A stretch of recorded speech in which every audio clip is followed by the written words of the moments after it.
Bonjour mes amis et bienvenue à nouveau, bon lundi à vous. Ce n'est pas un lundi heureux pour une certaine raffinerie de pétrole en Russie, la raffinerie Ilski à Krasnodar. Et vous pouvez le voir sur cette vidéo en fait. Vous savez, une expérience russe ordinaire aujourd'hui pourrait simplement être d'aller au travail ou de rentrer du travail. Filmer une autre raffinerie de pétrole en feu et la publier en ligne pour que nous puissions la voir. C'est exactement ce que nous voyons ici. Ce n'est pas n'importe quelle raffinerie, c'est une raffinerie avec une capacité de 6 millions de tonnes par an. Les forces spéciales ukrainiennes ont confirmé la destruction de l'unité LO-86 à la raffinerie de pétrole d'Ilski à Krasnodar. Ouais, le truc c'est que ces raffineries de pétrole, ce ne sont pas des zones compactes. Ce sont immenses zones avec des installations de stockage, des tours de raffinage, des pipelines, des unités électriques. Il y a tellement de choses dans ces zones de raffinerie de pétrole. L'idée, c'est c'est qu'il faut frapper la partie très précise que vous voulez détruire, et dans ce cas, c'est le cœur de l'installation. Avec une capacité annuelle de 6 millions de tonnes, l'installation assurait surtout la distillation du pétrole et était vitale pour la production russe. L'opération a été menée conjointement avec le groupe de résistance Étincelle Noire. Joli ce nom. L'Ukraine choisit toujours des noms très dramatiques, comme Bébé de la mer ou Flamant rose. Et ici, nous allons voir les sanctions ukrainiennes en action et entendre le bruit qu'elles font. Très bien. Waouh. Oh. Tu vois, nous avons entendu de nombreuses déclarations de Donald Trump et son gouvernement affirmant qu'ils seraient en ferme avec la Russie. Ce sont des sanctions réellement efficaces. Sanctions, drones, il faut user de la force, c'est tout ce qu'ils comprennent. Voici aussi quelques jolies photos pour que vous puissiez regarder, et juste pour illustrer davantage à quel point ces raffineries sont vraiment grandes. En regardant les images satellites, combien de réservoirs de carburant y a-t-il sur ce site? Je n'ai même pas pu les compter. Il y en a environ 20, je pense qu'il y a à peu près 20 à 25 réservoirs de carburant à détruire un par un. Il vous faudrait des dizaines et des dizaines de drones, car généralement il faut plusieurs drones pour une seule cible. Détruire ces réservoirs de carburant serait donc assez inutile. Il vaut mieux détruire la tour de distillation, la tour de craquage et toutes les unités technologiques que les Russes ne peuvent produire eux-mêmes. Ces tours de craquage étaient généralement fabriquées par des entreprises européennes avant la guerre, donc les Russes ne peuvent pas les remplacer. Le bingo des raffineries de pétrole est un sujet sans fin. En ce moment, les Russes continuent de se filmer eux-mêmes et de filmer la crise du gaz qu'ils traversent. Voici Louhansk occupé. Je suis sans voix. Quel timing! Je viens d'arriver à la station-service. Il précise que ce ne sera disponible qu'à partir de 11 h, jamais avant. Mince, ma chère amie, je ferai volontiers la queue. Je suppose. Cette vidéo a été traduite par une intelligence artificielle, mais cette fille est vraiment salée. Lou Han Sike, moi. J'adore absolument faire la queue, mais mince, j'ai un enfant que je dois aller chercher et emmener au centre de rééducation. Tu comprends? La situation est sans essence. Je ne peux pas l'y emmener et j'ai vraiment besoin d'essence. Et à 11 h du matin, lui... Je veux dire, ça rend la chose vraiment réelle pour toi et moi aussi. On peut imaginer, oh, il y a une crise de l'essence, ah, c'est drôle. Imagine une mère qui veut emmener son fils en centre de rééducation, mais ne peut pas, faute d'essence. Ça devient vraiment sérieux très vite. Des enfants souffrent parce qu'ils ne peuvent pas aller chez le médecin ou dans un centre de rééducation. C'est sérieux. Cette femme se moque, mais la situation est triste. Le chaos total va commencer. Il y aura de longues files d'attente pour faire le plein d'essence à nouveau. Et je vais finir par en manquer. Comment pourrais-je ne pas devenir anxieuse? Il est indiqué que c'est exclusivement disponible avec des coupons, tu comprends? Donc les Russes, qui voulaient vraiment le retour de l'Union soviétique, ont obtenu exactement ce qu'ils voulaient. À l'époque, les coupons permettaient parfois d'obtenir des choses, mais il fallait des relations. Sur le papier, ils étaient utilisables. Eh bien maintenant c'est pareil. C'est là, mais uniquement avec des coupons, tu vois? Et si tu es une personne ordinaire? D'accord, cette fille parle beaucoup, mais je comprends son sérieux. Elle a un fils à charge et ne peut pas s'en occuper. Elle ne peut pas faire ça en ce moment, donc c'est vraiment une situation sérieuse. Pour illustrer encore plus, je veux dire, je ne suis pas vraiment sûr d'où cette vidéo a été faite. Personne n'a géolocalisé celle-ci. Un panneau bleu l'indique, ici. Mais je ne l'ai pas fait. Vous voyez juste un drapeau russe, bien sûr, mais maintenant regardez la longueur de cette file d'attente. Je veux dire, c'est impressionnant. Il y a bien plus de 100 voitures juste pour une seule station-service. Et tu peux imaginer ça, d'accord? Si ce n'était que 25% de la capacité de raffinage de pétrole russe, mais ce n'est pas le cas. Parce que si certaines stations-service sont à court d'essence, tous ces clients iront dans les autres, qui, à leur tour, seront à court d'essence encore plus vite. Tu sais, c'est comme une ruée bancaire, si les gens veulent te retirer leur argent tous en même temps, le système ne fonctionne tout simplement pas. C'est pareil avec l'essence. 25 suffit pour faire ça. Des files d'attente massives en Russie. Et ça ne s'arrête toujours pas. Oh, une petite pause. Non, ça ne s'arrête pas, ça continue, puis ça se termine. Mais qu'est-ce que c'était? 200 voitures pour une station-service? Je veux dire, il n'y a pas assez d'essence dans les réservoirs souterrains de cette station-service pour toute cette file. Donc ils ont submergé les stations-service. Maintenant encore, nous allons en Mordovie, qui compte 300 000 habitants. Ils ont présenté une crise du carburant dans leurs actualités locales et ils affirment ne pas savoir pourquoi cela se produit. Pourquoi, je ne sais pas. C'est juste une expérience russe ordinaire. Pourquoi n'avons-nous pas d'essence ou pourquoi les stations-service sont vides? Il n'y a rien à faire. Bien sûr, tout le monde sait que c'est parce que les Ukrainiens livrent des cadeaux et des sanctions aux raffineries de pétrole. Mais ils ne peuvent pas vraiment le dire. Parce que vous savez, personne ne peut parler officiellement de ces choses-là. Mais ce n'est pas ça. L'Ukraine a frappé cette nuit encore un autre oléoduc russe. Et cette fois, c'était un oléoduc transportant des produits pétroliers raffinés. Je ne suis pas sûr si c'était du diesel, de l'essence, ou, vous savez, n'importe quel type de carburant issu du raffinage du pétrole. Peut-être vers la Biélorussie. Une frappe ukrainienne nocturne à Naitopovitchy, dans l'oblast de Priansk, a visé la station principale de pompage et d'expédition de l'oléoduc Droujba. Vous voyez ici deux images, dont l'une au-dessus et une vidéo montrant un incendie. Dépôt de carburant. Ces réservoirs et cet oléoduc, n'est-ce pas? Regardons la vidéo, vous allez voir, puis regardez ceci. Celui-ci est en train de brûler, un autre va être touché. Boum, une autre forme de sanction. Cette conduite de pompage transporte pour 21 millions de dollars de valeur de carburant quotidien de Russie vers la Biélorussie. Vous pourriez croire que ces frappes ne sont qu'un simple rayon, badaboum joli barbecue. En réalité, si on traduit cela en argent, la Russie gagne des dizaines de milliards grâce au carburant, non, des centaines de milliards par an, voire presque 1 trillion. Ils le font quand même. Cela équivaut à beaucoup de ces toutes petites sommes, qui ne sont pas petites pour nous. Mais 21 millions face à des dizaines de milliards, ce n'est rien. Mais c'est une mort à petit feu, 21 millions perdus chaque jour à cause de l'impact sur cet oléoduc. Puis demain, il y a une autre raffinerie de pétrole, ce qui équivaut peut-être à 50 millions par jour, et ça s'additionne, puis ça fait 100 millions par jour, 200-500. Et bientôt, on parle d'un quart de tous les revenus russes, avec 25% de la capacité de raffinage supprimée. C'est ce qui se passe ici. Vous pouvez le voir sur la carte et savoir exactement la situation. La Biélorussie est là. C'est près de la frontière Ukraine-Biélorussie.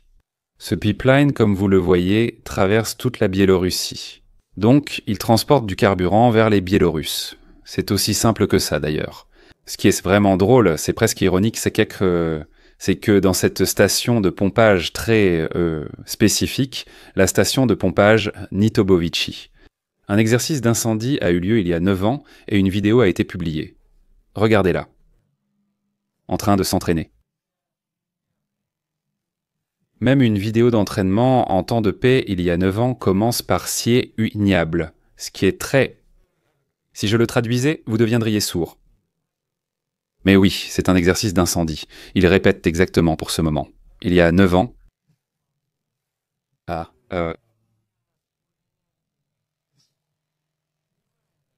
Je ne suis pas sûr que leur compétence ait vraiment porté ses fruits. Je pense que tous ces gars sont envoyés au front de toute façon, mais ils s'y sont préparés.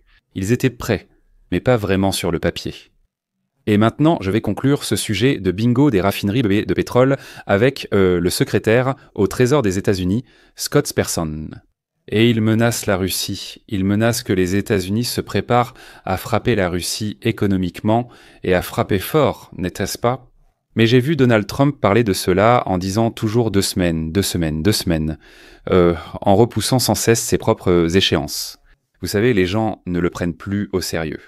Tout comme les menaces nucléaires de Poutine, les gens ne prennent plus cela au sérieux non plus. Ces deux dirigeants ne sont que des beaux parleurs. Ici encore, si je regarde, cela montre que nous mettons déjà la pression sur la Russie. Oui. Mais les Ukrainiens le font réellement en ce moment avec des drones. Donc la vraie pression serait de donner plus de drones aux Ukrainiens, ou plus d'argent pour acheter ou fabriquer plus de drones. En Europe, c'est notre lieu, c'est ce que nous faisons. Alors, Trump veut-il exercer une pression sur la Russie? Je pense que les drones ukrainiens frappant les raffineries causent la plus grande douleur possible à la Russie. Oui, de mauvaises nouvelles, qu'il est difficile d'adoucir ou de tourner en dérision. Parce que la Russie a attaqué l'Ukraine avec 805 drones. C'est bon.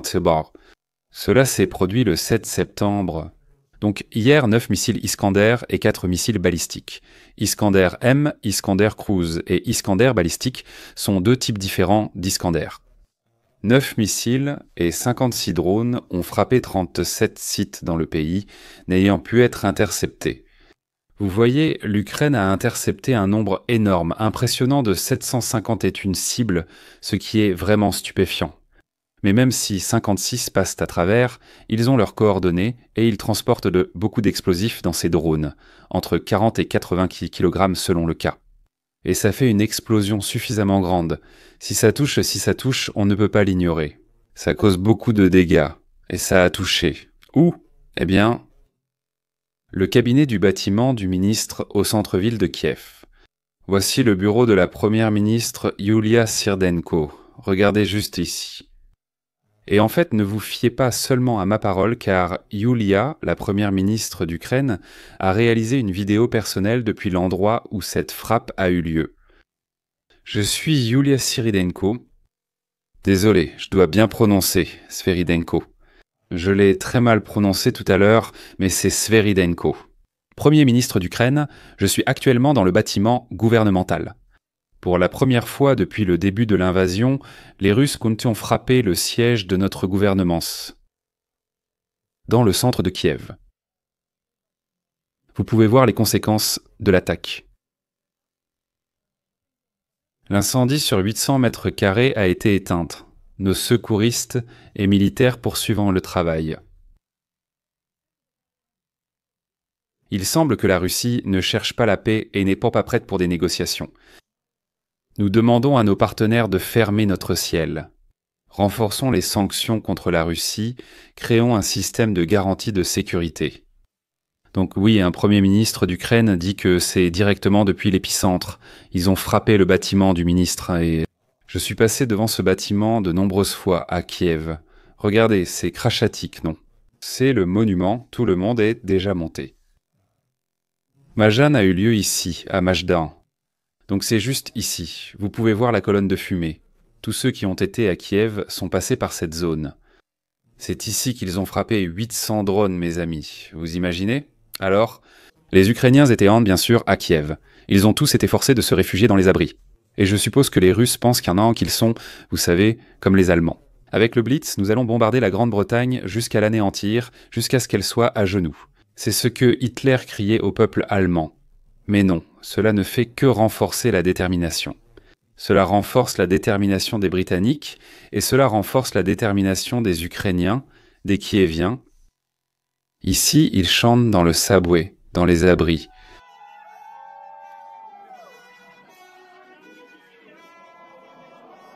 Ils chantent l'hymne. On dirait pas qu'ils tremblent de peur, on dirait pas qu'ils veulent se rendre. Tout ce que je vois, c'est une nation encore plus unie, encore plus forte. Donc ça a l'effet inverse. Plus la Russie inflige de la douleur, plus les Ukrainiens se rapprochent et s'unissent en tant que nation. C'est un réveil national en ce moment.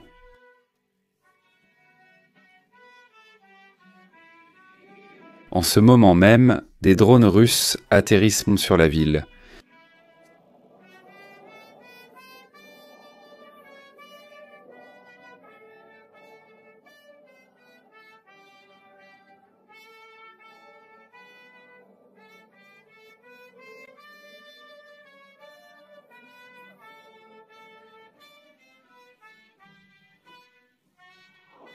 Et je veux dire, encore une autre atrocité russe, ces drones Shahed. Ils ne tombent là-dedans pas au hasard, ils ont des coordonnées. Et parfois, oui, ils frappent un bâtiment avant de le toucher. Mais je suis dans cette zone spécifique, c'est un club hippique près de Kiev. C'est trop précis. C'est un coup trop douloureux pour être un coup au hasard. C'était ciblé parce que 3 drones sont tombés dans cette zone. Il y avait des chevaux ici, dans ce manège. Je ne sais pas comment on dit en anglais, désolé. Mais cette zone où ils gardent donc les chevaux. Ils ont survécu aux 2 premiers coups, mais le 3e a touché les chevaux et les chevaux sont morts. Voilà ce que les Russes ont fait. Ils ont entré les coordonnées. Je suppose qu'ils ont cherché sur Google. Ils ont découvert ce qu'était cet endroit. Ils voulaient tuer ces chevaux et ils l'ont fait. Et ici, vous pouvez voir les propriétaires en train de pleurer et d'être très tristes à ce sujet. C'est délibéré, ce n'est pas un accident ici. Ils veulent juste tuer les chevaux. Je ne peux pas le justifier ni dire pourquoi ils le font, parce que je ne comprends pas, je ne peux pas. Je viens d'un bon pays, mes valeurs sont différentes. C'est très difficile pour moi de comprendre cela. Je pourrais comprendre frapper une installation militaire parce que vous voulez détruire l'armée d'autres pays, mais détruire, tuer des chevaux. Je ne comprends pas. Très bien, mes amis, il est temps d'aller au front. Et plus précisément la section de percée de Dobropilia, je veux dire, on l'appelle la percée de Dobropilia. Ce n'est plus une percée maintenant. Depuis le déploiement du premier corps Azov, ils ont vraiment repoussé les Russes. La zone grise que vous voyez ici représente toutes les terres libérées de s'abaissant de cette percée dangereuse. Dans la section nord de Bakrovsk, vous pouvez voir que le premier corps Azov a libéré 6 villages, 6 localités. Et maintenant, je vais vous donner un résumé de cette percée spécifique de l'année du lapin Dobrobilia, comme il l'appelle, que l'Azov a repoussé. Alors, quels sont les chiffres? Quelles sont les pertes russes? Tout a commencé le 4 août et maintenant, nous sommes le 8 septembre. Ceci a été publié le 5 septembre, donc cela fait un mois de combat à Dobropilia. Les Russes ont subi 3700 pertes, 2427 tués au combat, 1208 blessés, 65 prisonniers, pertes en matériel, 20 chars, 41 véhicules blindés de combat. C'est très peu de chars, cependant, car, comme vous le savez, les Russes n'utilisent plus vraiment beaucoup de chars puisqu'ils n'en ont tout simplement plus. C'est comme ça. Il est parfois dur d'accepter que les Russes n'ont plus de chars. Je veux dire, ils ont des centaines et des centaines de chars, mais il leur faudrait des milliers et des milliers de chars pour mener ces énormes charges de blindés qu'ils faisaient il y a 2 ans. Ils n'en produisent pas autant. Ils fabriquent environ 100-150 chars, tout neuf par an, 127 motos, 8 téléviseurs et voitures, 2 lance-roquettes multiples, 78 pièces d'artillerie, 126 drones. Et vous pouvez voir qu'avec ces chiffres, malgré tout, ils perdent encore les positions qu'ils avaient reprises. Mais des informations différentes en proviennent en fait de différentes unités ukrainiennes dans cette zone. Et je vais vous citer maintenant. 7e corps d'assaut aérien qui est une force semi-élite de l'Ukraine. En Ukraine, ces fantassins sont plus élites. Quand on parle d'assaut aérien, on pense souvent à des parachutistes. Des 2 côtés, en Russie comme en Ukraine, les forces sont mieux entraînées et équipées. Donc voilà, je cite. La Fédération de Russie a transféré des unités d'infanterie de marine expérimentées et de nombreux équipements sur les lignes de front près de Pakrovsk pour ce qu'elle appelle une percée décisive dans le Donbass. La Fédération de Russie vise à prendre l'agglomération Pakrovsk-Kramatorsk-Slaviansk. Vous voyez qu'ils cherchent à encercler Kramatorsk et Slaviansk, menant une vaste manœuvre de tenaille autour de ces villes, ainsi que de Bakrovsk. Donc ils concentrent toutes leurs forces dans ce secteur. Et ce n'est pas seulement moi, ni cette source spécifique, ce sont de nombreuses sources différentes qui l'affirment. Mais maintenant, mes amis, je veux vous parler de Boudanov, parce que Boudanov a des informations que les autres n'ont pas. C'est ce genre de personne. Il a des contacts dans un réseau d'espionnage en Russie et dans les ministères. Chaque fois qu'il dit quelque chose, ce que je vais vous citer, les gens le prennent au sérieux, et moi aussi je le prends au sérieux. Le Kremlin prévoit d'investir environ 12 000 milliards de dollars dans des programmes militaires, 12 000 milliards de dollars dont nous parlons, déclare le chef du renseignement ukrainien Jirilo Poudanov. Selon lui, il s'agit de programmes sérieux et de fonds énormes qui seront consacrés exclusivement à la modernisation de l'armée. Poudanov a également répondu à une question lors d'une interview avec Apostrophe concernant la possibilité que la Russie attaque l'Europe. Voici la réponse. Pas maintenant, mais plutôt vers 2030, c'est une réalité. Nous prenons cela très au sérieux en Estonie, et nous nous préparons. La vérité, c'est que, en ce moment, l'Estonie se prépare à la guerre avec la Russie. C'est la réalité ici. C'est pareil pour la Lettonie, la Lituanie, la Finlande et surtout la Pologne, désormais une économie de 1000 milliards de dollars. Ils ont franchi ce cap il y a environ 2 semaines, peut-être un mois. Faire partie d'un club de seulement 20 pays dans le monde entier ayant des économies de plus de 1000 milliards de dollars. L'un d'eux maintenant, c'est la Pologne, et ils détestent vraiment les Russes et ils se militarisent vraiment, vraiment beaucoup. Donc nous tous appelons ça le bloc de l'Est. Vous savez, l'ancien bloc de l'Est, c'est tellement péjoratif de l'appeler comme ça. Mais nous nous préparons à combattre et à vaincre les Russes. Voilà la réalité ici. Mais maintenant, mes amis, je me suis posé la question, et vous ? J'ai déjà vu 2 ou 3 vidéos différentes de Bayraktar provenant des zones de front. Je veux dire, ils volaient généralement autour de Kiev et détruisaient les colonnes en mars 2022. Mais maintenant, on les voit près du front, et même près de la Crimée, à certains endroits proches de Kherson. Le mois dernier, j'ai vu 2 ou 3 vidéos. Que se passe-t-il ? Les Bayraktar sont-ils revenus ? Nous aimons tous la chanson et voulons leur retour. Comment peuvent-ils revenir ? Voici la réponse. Ces 2 dernières semaines, les forces russes ont perdu de nombreux moyens de défense aérienne en Crimée occupée et dans les zones occupées de Kherson et Zaporijia. Ce sont surtout les composants radars qui ont été visés. La destruction de la concentration des moyens de défense aérienne russes dans le sud de l'Ukraine pourrait expliquer la réapparition de la biomasse ukrainienne. Directeur drones. Et je me souviens avoir regardé la semaine dernière en voyant les drones ARR ukrainiens voler vers la Crimée et cibler ces radars un par un. La moitié sont statiques, construits à l'époque soviétique et fixés au sol.